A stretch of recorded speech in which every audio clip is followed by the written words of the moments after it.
ओम नमो भगवते वासुदेवाय। जय श्री हरि। ओम नमः शिवाय। आप सभी का हमारे YouTube चैनल पर हार्दिक स्वागत है। आज एकादशी पर आइए सुने तुलसी माता की पौराणिक कथा। साथ में सुनेंगे 11 माता की कथा, विष्णु चालीसा पाठ और एकादशी माता की आरती। एकादशी के दिन तुलसी माता की कथा सुनने मात्र से घर में माता लक्ष्मी का स्थायी वास होता है। श्री हरि विष्णु की कृपा बरसती है। तो प्रेम से बोले, लक्ष्मी नारायण भगवान की जय हो। एक बार की बात है, एक गांव में एक ब्राह्मण दंपति रहते थे। उनकी शादी को अनेक बरस हो गए, लेकिन उन्हें औलाद सुख की प्राप्ति नहीं हुई। ब्राह्मण रोज गांव में भिक्षा मांगने जाते, तो कभी यजमान खुद ब्राह्मण के घर सीधा रखने आते थे, जिसमें आटा, दाल, तेल, घी, गुड़, चीनी होता था। ब्राह्मण दंपति का यही आजीविका का साधन था। एक दिन ब्राह्मण जब शाम को भिक्षा मांगकर घर लौट रहे थे, तो रास्ते में उन्हें 8 साल की एक कन्या दिखाई दी। वह कन्या ब्राह्मण के पास आई और बोली कि बाबा बाबा, मैं आपके साथ आपके घर चलूं? ब्राह्मण ने पीछे मुड़कर देखा तो उसे कोई दिखाई नहीं दिया। थोड़ी देर बाद जब वह वापस घर की ओर चलने लगा, तो फिर से कन्या बोली कि बाबा, क्या मैं आपके साथ आपके घर चलूं? बाबा, मैं आपकी बेटी हूँ, क्या मैं आपके साथ आपके घर चलूं? तो ब्राह्मण ने देखा एक बहुत सुंदर 8 साल की कन्या खड़ी थी। ब्राह्मण ने कहा कि बेटी, तुम कौन हो? तुम्हारे माता पिता भाई कहाँ हैं? तो वह कन्या बोली कि बाबा, मेरा तो कोई भाई नहीं। ब्राह्मण ने देखा आस पास क्या, दूर तक कोई दिखाई नहीं दिया। अंधेरा होने वाला था, तो ब्राह्मण ने मन ही मन सोचा कि रात होने वाली है। ऐसे समय में इस कन्या को यहाँ छोड़ना ठीक नहीं होगा। ब्राह्मण ने कन्या को कंधे पर बैठाया और उसे घर ले आया। घर आकर उसने अपनी पत्नी को पूरी बात बताई। तो ब्राह्मणी बोली कि मेरे कोई औलाद नहीं थी, भगवान ने ही इसे मेरे लिए भेजा है। ब्राह्मणी तुलसी माता की परम भक्त थी। उसने कन्या का नाम तुलसी रख दिया। अब ब्राह्मण दंपति तुलसी के साथ सुख से जीवन जीने लगे।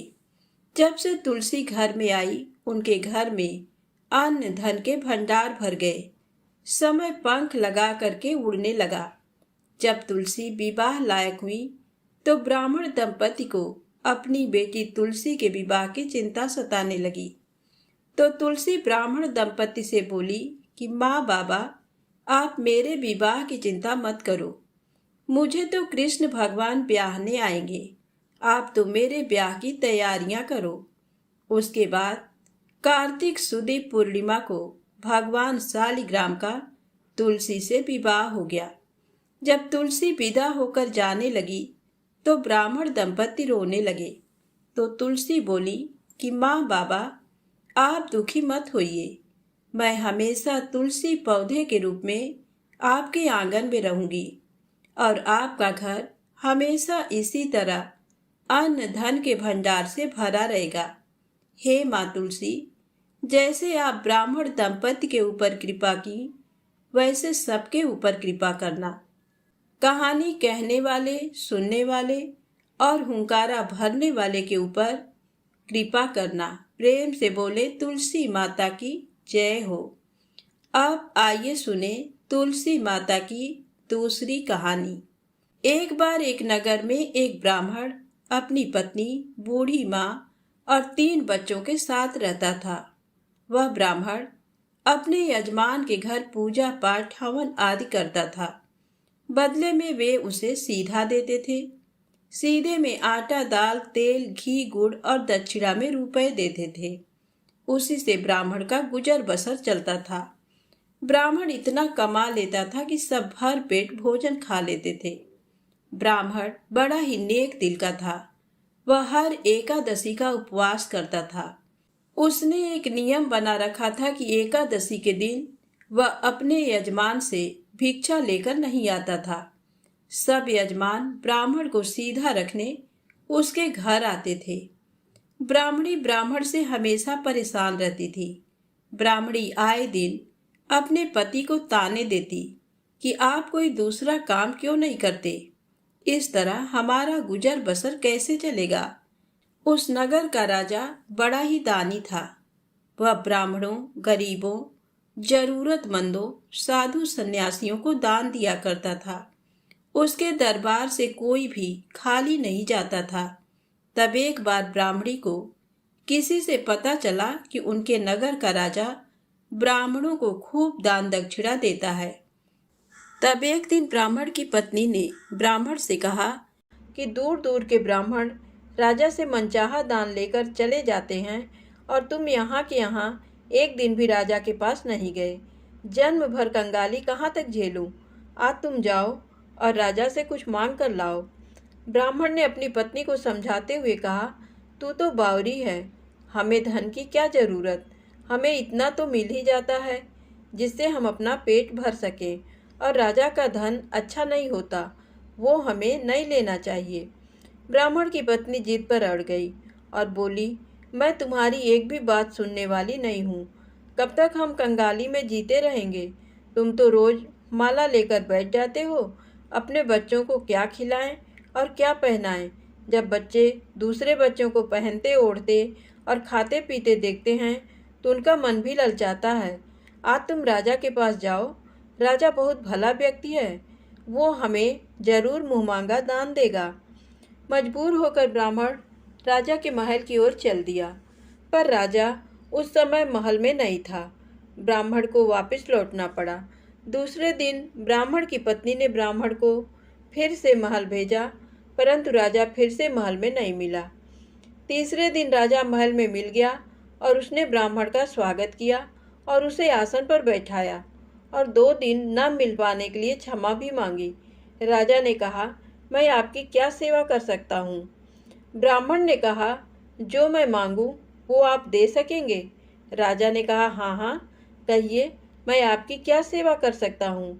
ब्राह्मण ने निवेदन किया, महाराज, मैं कुछ और नहीं चाहता, बस आप मुझे अपनी पसीने की कमाई से 4 पैसे दान में दे दीजिए।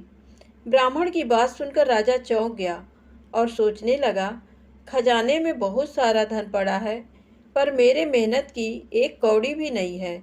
राजा ने ब्राह्मण से कहा, आप मुझे 1 दिन का समय दें, मैं कल आपको आपका मुँह मांगा दान दूंगा। ब्राह्मण को जब खाली हाथ देखा तो पत्नी बोली, क्या हुआ, राजा ने कुछ नहीं दिया? ब्राह्मण बोला, राजा ने कल देने के लिए कहा है। ब्राह्मण की पत्नी सोचने लगी, शायद इन्होंने बहुत सारा धन मांगा होगा और राजा को इसकी व्यवस्था करने में समय लग रहा होगा, इसीलिए कल बुलाया है। दूसरी ओर राजा ने अपने राजसी कपड़े बदलकर फटे पुराने कपड़े पहने और मजदूर जैसा वेश बना लिया। जब राजा की पत्नी ने देखा और कारण पूछा तो राजा ने सब कुछ बताया। रानी बोली, मैं भी आपके साथ चलूँगी। राजा के हाँ कहने पर रानी भी पुरानी साड़ी पहनकर आ गईं। इस प्रकार राजा रानी मजदूरी की तलाश में शहर निकले। लुहारों के मोहल्ले में जाकर राजा ने आवाज़ लगाई, किसी को मजदूर चाहिए, मजदूर। आखिर एक लुहार ने उन्हें बुला लिया, जो पहिए पर हाल चढ़ाने की तैयारी कर रहा था। उसने राजा से कहा, देखो, तुम्हें पहले खलात धोंकनी पड़ेगी और जब आग आ जाए उसके बाद घन पीटना होगा। फिर रानी की ओर देखकर कहा, तुम्हें कुएं से पानी लेकर हौदी भरनी पड़ेगी और कोयले वाले घर से कोयला लेकर भट्टी में डालना होगा। तुम दोनों को दिन भर में 2-2 आने मिलेंगे। अगर काम पसंद हो तो बोलो, नहीं तो अपना रास्ता नापो। राजा रानी लुहार के बताए काम को करने लगे। राजा खलात धोंकने लगा, पर उससे काम ठीक से नहीं हो पा रहा था। लुहार नाराज होकर राजा को ठीक से काम करने के लिए कहता। राजा जैसे तैसे अपना काम करने लगा। रानी भी कुएं से पानी भरकर लाने लगी।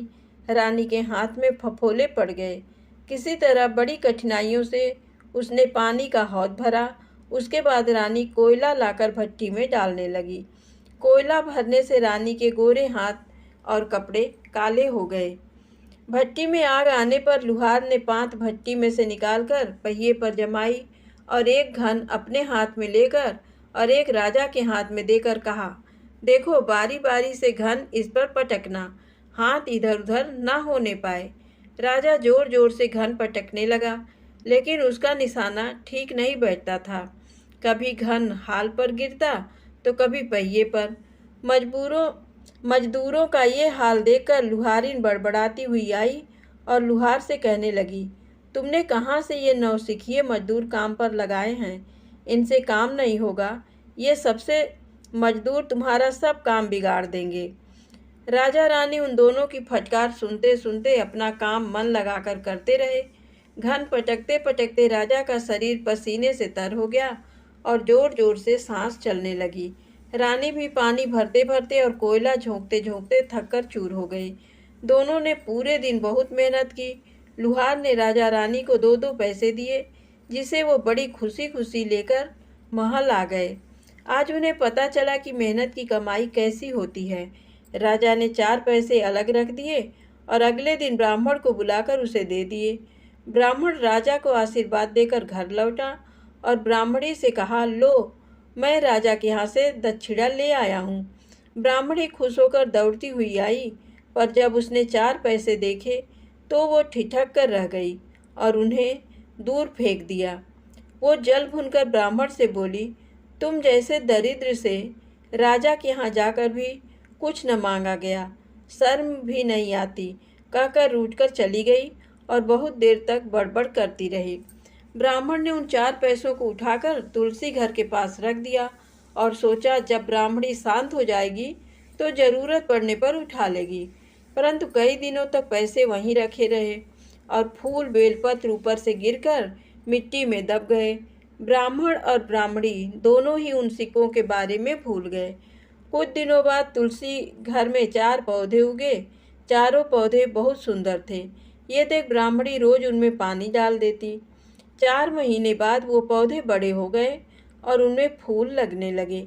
फूल सूखने पर इनसे मोती झड़ने लगे। ब्राह्मण और ब्राह्मणी ने कभी मोती नहीं देखे थे। वो समझे कि कोई बीज है। हर रोज कई फूल झड़ते और बहुत मोती पूरे तुलसी घर में बिखर जाते। ब्राह्मणी उन मोतियों को समेटकर घर के एक कोने में डाल देती। इस तरह वहाँ मोतियों का ढेर लग गया। एक दिन एक सब्जी वाली आई। ब्राह्मणी को सब्जी लेनी थी, पर उसके पास पैसे नहीं थे। उसने सब्जी वाली से कहा, क्या तुम इन चमकदार चीज़ों के बदले सब्जी दे सकती हो? सब्जी वाली ने देखा तो वो पहचान गई कि ये तो मोती है। उसने खुशी खुशी ब्राह्मणी को उन मोतियों के बदले उसकी मनपसंद सब्जी दे दी। अब से हर रोज ऐसा होने लगा। ब्राह्मणी और सब्जी वाली दोनों खुश थे। सब्जी वाली ये सोचकर खुश थी कि मुझे 1 पैसे की तरकारी के बदले हजारों का माल मिलता है, और ब्राह्मणी ये सोचकर खुश थी कि इन चीज़ों के बदले सब्जी मिल जाती है। इस प्रकार कई महीने बीत गए। उधर राजमहल में कई राजहंस थे जो मोती चुगते थे। राजा का ये नियम था, जब राजहंस मोती चुग लेते थे इसके बाद ही राजा और उसका परिवार भोजन करता था। एक समय बाद राजा का सारा धन उन मोतियों और दान देने में खर्च हो गया। अब राजा को मोती खरीदने के पैसे तक नहीं बचे। ये खबर पूरे नगर में फैल गई। ब्राह्मण और ब्राह्मणी को जब ये पता चला तो उन्होंने यही विचार किया कि राजा बहुत दानी और नेक दिल है। उसने अपना सब कुछ दान कर दिया, यहाँ तक कि शायद उनके पास खाने को भी कुछ नहीं है। ऐसे हालत में हमें उन लोगों की सहायता करनी चाहिए। ब्राह्मण ने ब्राह्मणी से कहा, अगर तू कहे तो इसमें से कुछ बीज राजा को दे दूं। तू कहती है इससे सब्जी और खाने की चीज़ें मिल जाती हैं। ब्राह्मणी ने कहा, हाँ, मैं रोज इसके बदले सौदा लिया करती हूँ। ऐसा कहकर ब्राह्मणी एक टोकरी बीज भर लाई। ब्राह्मण राजा के पास पहुँचा और उसे वो मोती दिए और राजा को सारी बात बताई। राजा उन मोतियों को देखकर चौंक गया। उसने मोती राजहंस को दिए। राजहंस उन्हें चुगने लगे। ये देख राजा ने ब्राह्मण से कहा, एक एक मोती सैकड़ों रुपयों का है। सच बताएं, आपके पास इतने मोती कहाँ से आए? ब्राह्मण बोला, महाराज, ऐसे बीज तो हमारे घर पर बहुत हैं। और राजा को पूरी बात बताई। राजा अपने मंत्रियों के साथ ब्राह्मण के घर पहुंचे और उन चारों पेड़ों को देखा। पूछताछ में उन सिक्कों वाली बात सामने आ गई। जब पेड़ों को देखा तो उनकी जड़ के पास वही सिक्के चिपके हुए थे। आज ब्राह्मण ब्राह्मणी को मालूम हुआ कि उनके पास लाखों करोड़ों की दौलत है, जिसे वो साधारण बीज समझते थे। ब्राह्मण ने सोचा कि मेरे लिए ये धन किस काम का। ऐसा सोच ब्राह्मण ने सारे मोती राजा को दान में दे दिए। राजा की आंखें भी खुल गईं। मेहनत के धन की कीमत उन्हें मालूम पड़ गई। उस दिन राजा ने प्रण कर लिया कि मैं खजाने के पैसों से एक भी पैसा अपने खर्च में नहीं लगाऊंगा। अपना खर्च मेहनत करके चलाऊंगा। खजाने और ब्राह्मण के दान से राजा ने जनता के हित में कई धर्म कर्म के काम शुरू कर दिए। तो प्रेम से बोले, तुलसी माता की जय हो। अब आइए मनोकामनाएं पूर्ति करने वाली एकादशी माता की कथा को सुनते हैं। एकादशी माता की कथा को सुने बिना व्रत पूर्ण नहीं माना जाता है। तो प्रेम से बोले, एकादशी माता की जय हो। एक बूढ़ी माँ ने एक बार एकादशी का व्रत रखा। बड़े ही भाव भक्ति से पूजा अर्चना की। उन्हें वृद्धावस्था में क्या बाधा थी? वे तो अपने पुत्र पौत्रों की सुख सुविधा के लिए व्रत रखने लगी। वे दिन भर तो जरा कठोर मन करके अपनी प्यास को रोके रहीं। दिन में पूजा पाठ किया, कथा सुनी और पंडित जी को मिट्टी के पात्र में भरकर पानी और ऋतु फल दान में दिए। दोना भर भर के पूरा शक्कर वितरण किया। उन्हें गर्मी के कारण बहुत बेचैनी हो रही थी। इस कारण से बड़ी देर तक पानी में पड़ी रहीं और पानी के कुल्ला करती रहीं, मुंह धोती रहीं। तब कहीं थोड़ा बहुत धैर्य बंध पाया। धूप तो तेज पड़ ही रही थी, इस कारण बार बार मुंह सूख रहा था। बूढ़ी माँ बहुत बेचैन हो रही थी। एक बुढ़ापा और दूसरा ये भयंकर गर्मी। वृद्धावस्था की स्थिति तो कुछ दूसरी ही प्रकार की होती है। जैसे तैसे रो धो के दिन कट पाया। अब पहाड़ सी रात सामने थी। उसका कटना बड़ा ही कठिन दिखाई दे रहा था। खटिया पर पड़े शांति नहीं मिल रही थी। वे बार बार करवट बदल रही थी। अनेक बार वे बाहर जाती और भीतर आती। उन्हें घर के अंदर शांति नहीं थी। वे पड़ी पड़ी एकादशी माता का स्मरण करती रहीं। वे कहती रहीं कि हे माता जी, आप मेरी लाज रखिएगा। आप ही मुझे शक्ति दे दीजिएगा, जिससे मैं भली भांति आपका व्रत कर सकूं और ये पहाड़ सी रात शांतिपूर्वक व्यतीत हो सके। प्यास के कारण बूढ़ी माँ की बेचैनी तो बढ़ ही रही थी। उन्होंने धैर्य रखने का बहुत प्रयास किया, किंतु सहनशीलता की सीमा टूट गई और वे घबराकर एकदम चिल्ला पड़ी। बोली कि बचाओ बचाओ। अम्मा का चिल्लाना सुनकर परिवार भर के नर नारी, बच्चे और पड़ोसी आकर बूढ़ी अम्मा की खटिया के समीप पहुंच गए। सबने पूछा कि अम्मा जी, आपको क्या हुआ? आप क्यों चिल्ला रही हैं? आप इस वृद्धावस्था में ये कठिन व्रत क्यों कर रही हैं? अम्मा जी, शक्ति से ही भक्ति होती है। थोड़ी ही देर में वे फिर से बोली कि अरे, हमारे तो प्राण ही निकले जा रहे हैं। मेरी छाती पर ठंडे पानी का घड़ा रख दीजिए। नातियों ने दादी की छाती पर ठंडे पानी का पात्र रख दिया। तब कहीं उन्हें थोड़ा बहुत आराम मिला और थोड़ी देर के लिए उन्होंने अपनी आंखें बंद कर लीं। एकादशी माता ने सोचा कि ये बूढ़ी अम्मा है तो बहुत कठोर, जरा जाकर उसकी परीक्षा लेना चाहिए। वे आधी रात को मुर्गा बनकर टेर लगाने लगी। मुर्गा की आवाज़ सुनकर दादी जल्दी से उठी और बाहर जाकर आसमान की ओर देखा। किंतु आसमान में कहीं उन्हें प्रातःकालीन तारा दिखाई नहीं दिया। वे सोचने लगीं कि ये मुर्गा क्यों और कैसे बोल गया। उन्हें प्यास तो लग ही रही थी। थोड़ा बहुत उनका मन विचलित होने लगा था, किंतु अंत में उन्होंने दृढ़ निश्चय किया कि मैं अब व्रत को पूर्ण करके ही छोड़ूंगी, चाहे भले ही मेरे प्राण निकल जाएं। ये सोचकर फिर वे खटिया पर शिथिल होकर लेट गईं। थोड़ी ही देर में एकादशी माता ने उनकी फिर से परीक्षा लेनी चाहिए। एक छोटी सी बालिका एक गिलास में शरबत लेकर उनके सिरहाने खड़ी हो गई और जोर से बोली कि दादी जी, सवेरा हो गया है, आप हाथ मुंह धोकर शरबत पी लीजिए। पहले तो शरबत का गिलास देखकर उनका मन विचलित हो गया, किंतु अचानक व्रत का स्मरण हो आया और उन्होंने सोचा कि मैं किसी भी प्रकार से अभी शरबत नहीं पी सकती हूँ, और वे शांतिपूर्वक अपनी खटिया पर लेट गई। फिर थोड़ी ही देर में उन्हें ऐसा लगा जैसे किसी ने उन्हें पानी के कुएं में पटक दिया हो। वे बड़ी देर तक उस कुएं में हाथ पांव चलाती रहीं, किंतु उन्होंने अपने मुंह में पानी की एक बूंद भी नहीं जाने दी और वे दृढ़तापूर्वक अपना व्रत पालती रहीं। थोड़ी ही देर में ना जाने कहां से सामने आग जलने लगी, जिससे भारी गर्मी बढ़ने लगी। प्यास के कारण प्राण निकलने लगे, किंतु बूढ़ी अम्मा का कुछ भी नहीं बिगाड़ पाया। वे जहां थीं वहीं मुस्कुराती हुई सी बैठी रहीं। थोड़ी ही देर में बाहर प्रकाश दिखाई देने लगा। ऐसा लगा कि जैसे सवेरा हो गया हो। बूढ़ी अम्मा ने जब बाहर निकलकर देखा तो समझ गई कि अभी सवेरा होने में 3-4 घंटे की देरी है। ये जानकर वे शांतिपूर्वक इधर उधर घूमने फिरने लगी।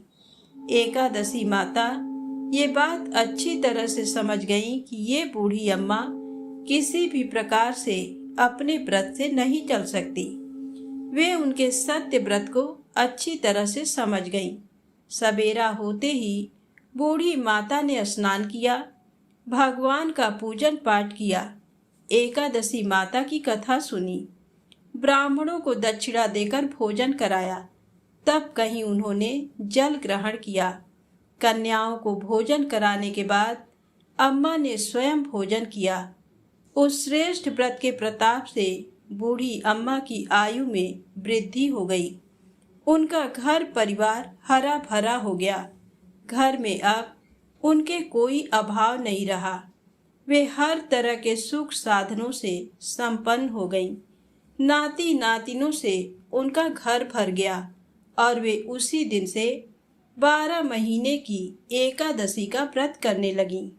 एकादशी माता के व्रत के प्रताप से इस संसार में हर प्रकार के सुख भोग कर अंत में वैकुंठ धाम को चली गईं। जैसे एकादशी माता ने बूढ़ी माता और उनके परिवार को हरा भरा किया, ऐसे ही एकादशी माता हम सभी की मनोकामनाओं को पूर्ण करें। तो प्रेम से बोलें, लक्ष्मी नारायण भगवान की जय हो, एकादशी माता की जय हो। अब एकादशी पर आइए सुने विष्णु चालीसा पाठ। विष्णु सुनिए विनय सेवक की चितलाय, कीरत कुछ वर्णन करूं दीजय ज्ञान बताए। नमो विष्णु भगवान खरारी, कष्ट न सामन अखिल बिहारी। प्रबल जगत में शक्ति तुम्हारी, त्रिभुवन फैल रही उजियारी। सुंदर रूप मनोहर सूरत, सरल स्वभाव मोहनी मूरत। तन पर पीतांबर अति सोहत, बैजंती माला मन मोहत। शंख चक्र कर गदा बिराजे, देखत दैत्य असुर दल भाजे, सत्य धर्म मद लोभ न गाजे। काम क्रोध मद लोभ न छाजे, संत भक्त सज्जन मन रंजन। धनुजय असुर दुष्टन दल गंजन, सुख उपजाय कष्ट सब भंजन। दोष मिटाय करत जन सज्जन, पाप काट भव सिंधु उतारण। कष्ट नाश कर भक्त उबारण, करत अनेक रूप प्रभु धारण। केवल आप भक्ति के कारण, धरणी धेनु बन तुम ही पुकारा। तब तुम रूप राम का धारा, भार उतार असुर दल मारा। रावण आदिक को संहारा, आप वराह रूप बनाया। हिरण्याक्ष को मार गिराया, धर्मत्स्य तन सिंधु बनाया। 14 रत्नन को निकलाया, अमिलख असुरन द्वंद मचाया। रूप मोहनी आप दिखाया, देवन को अमृत पान कराया। असुरन को छवि से बहलाया, कुर्म रूप धर सिंधु मझाया। मंदराचल गिरि तुरत उठाया, शंकर का तुम फंद छुड़ाया। भस्मासुर को रूप दिखाया, वेदन को जब असुर डुबाया। कर प्रबंध उन्हें ढूढ़वाया, मोहित बन कर खलहि नचाया। उस ही कर से भस्म कराया, असुर जलंधर अति बलदाई। शंकर से उनकी न लड़ाई, हार पार शिव सकल बनाई। कीन सती से छल खल जाई, सुमिरन कीन तुम्हें शिवरानी। बतलाई सब विपत कहानी, तब तुम बने मुनीश्वर ज्ञानी। वृंदा की सब सुरति भुलानी, देखत 3 धनुज शैतानी।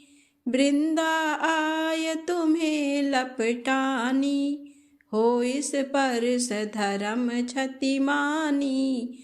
हना असुर उर शिव शैतानी, तुमने ध्रुव प्रहलाद उबारे। हिरणाकुश आदिक खल मारे, गणिका और अजामिल तारे। बहुत भक्त भव सिंधु उतारे, हरहु सकल संताप हमारे। कृपा करहु हरि सिर जनहारे, देखहु मैं निज दरस तुम्हारे। दीन बंधु भक्तन हितकारे, चाहत आप का सेवक दर्शन। करहु दया अपनी मधुसूदन, जानू नहीं योग्य जप पूजन। होय यज्ञ ये स्तुति अनुमोदन, शील दया संतोष सुलक्षण। विदित नहीं व्रत बोध विलक्षण, करहु आपका किस विधि पूजन। कुमति बिलोक होत दुख भीषण, करहु प्रणाम कौन विधि सुमिरन। कौन भांति मैं करहु समर्पण, सुर मुनि करत सदा सेवकाई। हर्षित रहत परम गति पाई, दीन दुखिन पर सदा सहाई। निज जन जान लेओ अपनाई, पाप दोष संताप नसाओ, भव बंधन से मुक्त कराओ, सुत संपत्ति दे सुख उपजाओ, निज चरणन का दास बनाओ, भक्त सदा ये विनय सुनावे, पढ़े सुने जो जन सुख पावे। प्रेम से बोले विष्णु भगवान की जय हो। आज सुने एकादशी माता की आरती। ओम जय एकादशी माता, जय एकादशी माता, विष्णु पूजा व्रत को धारण कर, विष्णु पूजा व्रत को धारण कर, शक्ति मुक्ति पाता। ओम जय एकादशी माता, तेरे नाम की नाऊं देवी, भक्ति प्रदान करनी, गण गौरव की देनी, गण गौरव की देनी, माता शास्त्रों में बरनी। ओम जय एकादशी माता, मार्गशीर्ष के कृष्ण पक्ष की उत्पन्ना विश्वतारिणी जन्मी, शुक्ल पक्ष में हुई मोक्षदा, शुक्ल पक्ष में हुई मोक्षदा, मुक्तिदाता बन आई। ओम जय एकादशी माता, पौष के कृष्ण पक्ष की सफला नामक है, शुक्ल पक्ष में होए पुत्रदा, शुक्ल पक्ष में होए पुत्रदा, आनंद अधिक रहे। ओम जय एकादशी माता, नाम षट तिला माघ मास में कृष्ण पक्ष आवे, शुक्ल पक्ष में जया कहावे, शुक्ल पक्ष में जया कहावे, विजय सदा पावे। ओम जय एकादशी माता, विजया फागुन कृष्ण पक्ष में शुक्लायामल की, पाप मोचनी कृष्ण पक्ष में, पाप मोचनी कृष्ण पक्ष में, चैत्र महाबली की। ओम जय एकादशी माता, चैत्र शुक्ल में नाम कामदा, धन देने वाली, नाम बरूथिनी कृष्ण पक्ष में, नाम बरूथिनी कृष्ण पक्ष में, वैशाख माह वाली। जय एकादशी माता, शुक्ल पक्ष में होए मोहिनी, अपरा ज्येष्ठ कृष्ण पक्षी, नाम निर्जला सब सुख करनी, नाम निर्जला सब सुख करनी, शुक्ल पक्ष रखी।